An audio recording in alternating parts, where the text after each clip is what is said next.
Hello, and welcome to Grounding, Centering, and Balancing. I'm Vicki Van Horn.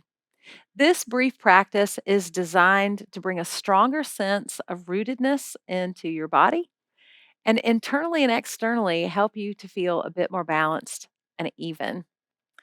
Be sure that you're practicing in a space that's well lit, has plenty of space for your movement, and is free of obstacles. Tools that we'll call props may also help your practice to be a bit more comfortable. For instance, if you're practicing on the floor, a yoga mat, a towel, or a blanket.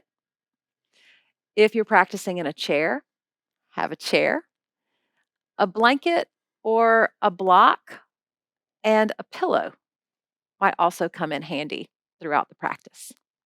If you do not have a block at home, a stack of books that are bound together by a ribbon or a piece of string can help to give that same shape. For your safety, be sure to only do what you can do. Honor your body as it is today and do not push past any edges of resistance. If a cue or an instruction feels inherently wrong in your body, please do not do it. Wait for a modification if one doesn't readily come to mind, or simply sit, be mindful, and breathe. With me for this practice are Bonita and Pat, and together we will be walking through this practice. Part of the power of a yogic practice is the awareness that we bring to the combining of our body, our mind, and our breath. When our bodies are harmonized in this way, we often report feeling a stronger sense of well being. A technique that will also help with this practice is finding a focal point, something in front of you that's not moving where you can cast your gaze. This will offer a sense of steadiness in your body and in your mind. So let's get started. Come into a comfortable seat, either on the floor or in a chair. If you're on the floor and if this crisscross position doesn't feel right in your body, you can bring a blanket to the outer left and right sides of the leg, or you can bring blocks or books to help lift the legs up and away from the floor so the legs can relax.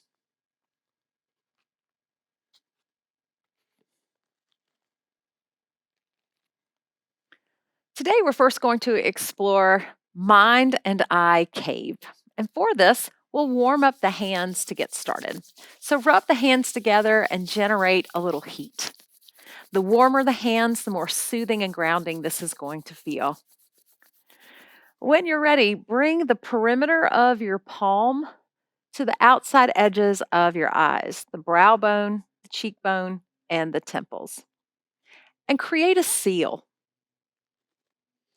The stronger that seal, the cooler and darker that cave will become. And perhaps even open your eyes up into that hollow space.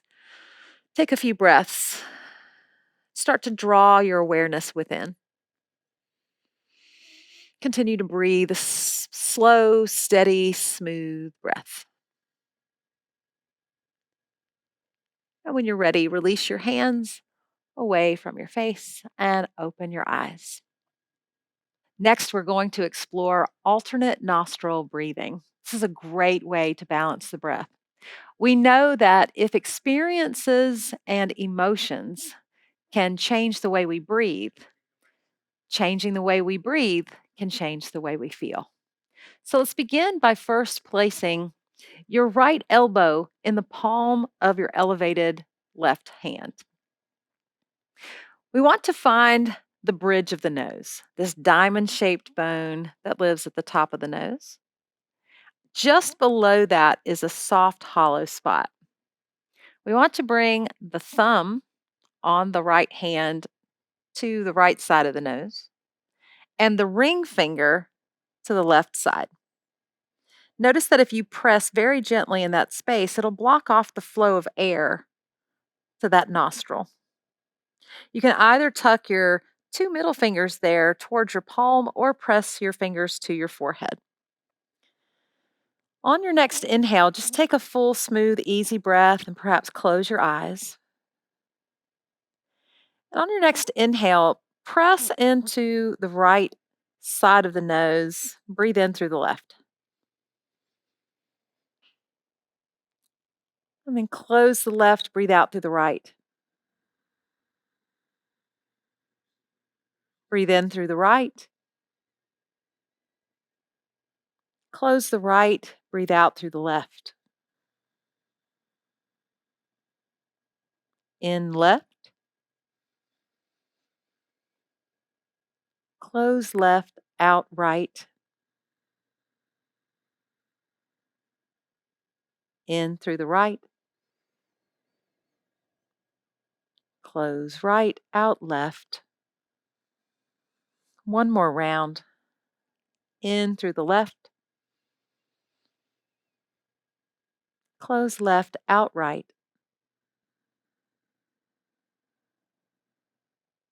In through the right. Close right and out the left. And when you're ready, release your hand from your face and breathe naturally. To transition away from the floor, Bonita and I will be moving into downward dog. So, clearing your mat of any props that you may have, roll the body forward. If you're practicing in a chair, we'll ask that you come to standing and stand next to the chair. Curl the toes under if you're on the mat. And on an inhale, lift your knees, lift your hips. Come into this A frame shape of downward dog and walk your legs. Take your time and walk your feet forward, coming into a forward fold. Bend your knees generously. And then inhale, slide your hands up your legs, hinge from the hips, and come all the way to standing. Our first of the standing postures is mountain. So, first we'll check in with the feet. Make sure your feet are hip width apart and feet are parallel. Bring your hips over your feet, your shoulders over your hips, and your head over your shoulders. We'll turn the hands out to the left and to the right, palms facing forward. Mountain is the strongest and the sturdiest and most stable of all the standing postures, and I love it because we can do it just about anywhere at any time. Press your feet gently into the floor and press your feet away from one another. Feel the outer life of your legs. Notice where your tailbone is. Gently reach your tailbone down towards the floor, a little scooping action of the hips. Lift your heart. Reach your fingers down towards the floor, lowering your shoulders away from your ears. Draw your navel comfortably back towards your spine. Lift your crown, lift your heart. Take one more breath here in mountain. And then when you're ready, inhale, sweep the arms up overhead to release from that mountain. And then exhale, arms down by your side. Now we're going to explore a little balance with stork and tree. For this, we'll start by bringing the weight of the body over into the left foot. Bring the toes of the right foot to the floor. Hands out, counterbalancing left and right. On an inhale, sweep your arms up towards the sky and lift the right foot flexed off of the floor. As you exhale, lower both. Switch feet. Weight of the body comes into the right. Inhale, sweep the arms, lift the flexed left foot. Only go as high as you can comfortably go. And exhale, lower down. Now take that one more time to each side on your own. And if you feel that rooted foot and leg working and shaking, and your balance is being tested, that's the yoga. Now we're going to start to merge towards tree. So on an inhale, sweep the arms up and overhead. Bring the weight of your body into your left foot. Toes come under the right hip. From here, we're going to hinge the right leg open and then bring the leg back. Lower your arms and switch feet. Stepping into the right foot, left toes come to the floor. Inhale, sweep the arms up. Here we'll hinge the left leg open and then come back forward and lower that down. Walk your legs for a moment as we prepare now to go into our full tree. We'll begin by bringing the weight of our body into the left leg. Bring your right toes to the floor. And as we hinge the right leg open, keep your toes on the floor, but bring your right heel into the inside of your calf. And bring your arms to a weeping willow shape, counterbalancing the weight of the arms left and right. You can lift the arms up and out of weeping willow into cactus, lifting your heart, lifting your crown, pressing your heel into your leg and your leg into your heel. You can also reach the arms up high to a mighty oak, or bring the palms together at heart center and find some steadiness by pressing the palms together. Wherever you are, stay here for one more breath. And when you're ready, release the arms, release the leg, and walk that out. Now we'll take to the other side. Bring the weight of the body into the right foot. Left toes come to the ground.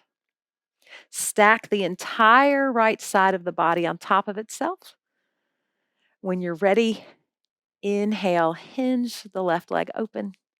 Bring the left heel to the inside of the right leg, toes resting on the floor.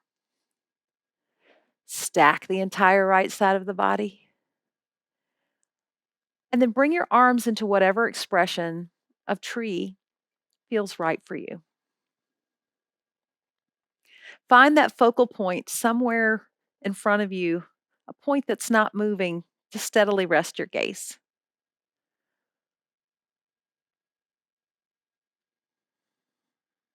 And then when you're ready, release your arms, release your leg, and walk that out. Now we're going to use downward dog to transition down onto the mat or down onto a chair. So if you're practicing on a mat, step forward to the short front edge of the mat. And when you're ready, inhale, find that upward salute. Exhale, hinge from your hips and forward fold. Bend your knees for comfort, plant your hands, step your feet back 3 to 4 feet, and walk your legs. After a few breaths, when you're ready, lower your knees to the floor and sit back into a comfortable position. If you're practicing in a chair, simply have a seat.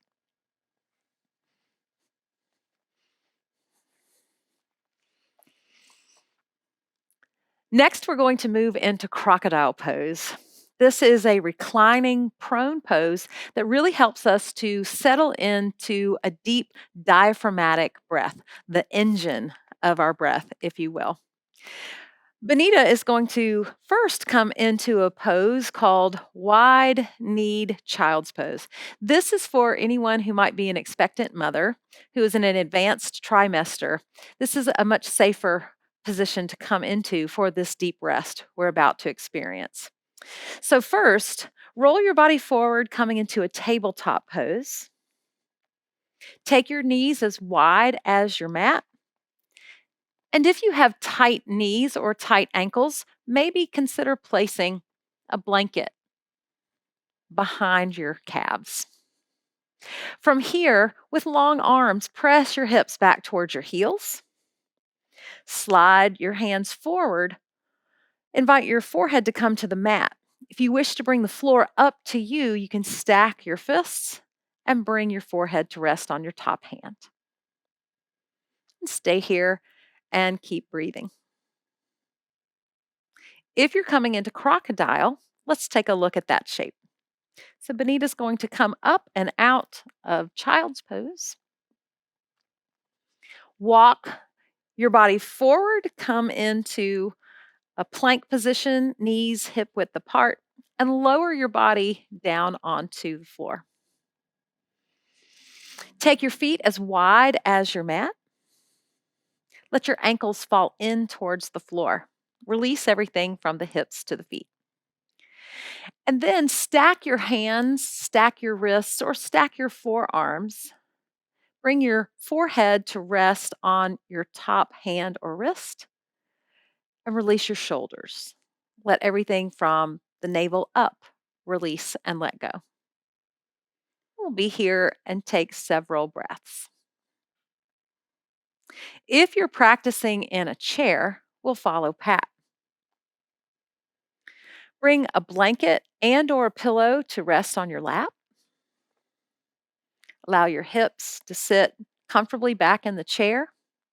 Check in with your ankles, make sure they're under your knees and your feet are hip width apart. Then when you're ready, exhale and forward fold out onto your lap on top of the blanket and or pillow. Turn your head to the left or to the right and just breathe.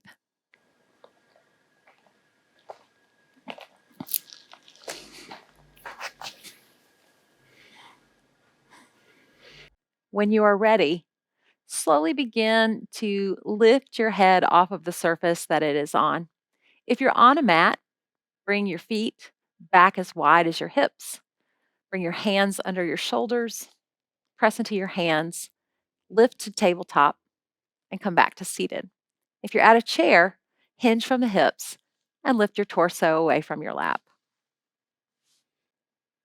Thank you for taking this time to explore grounding, centering, and balancing. And on behalf of myself, Benita, and Pat, we say namaste.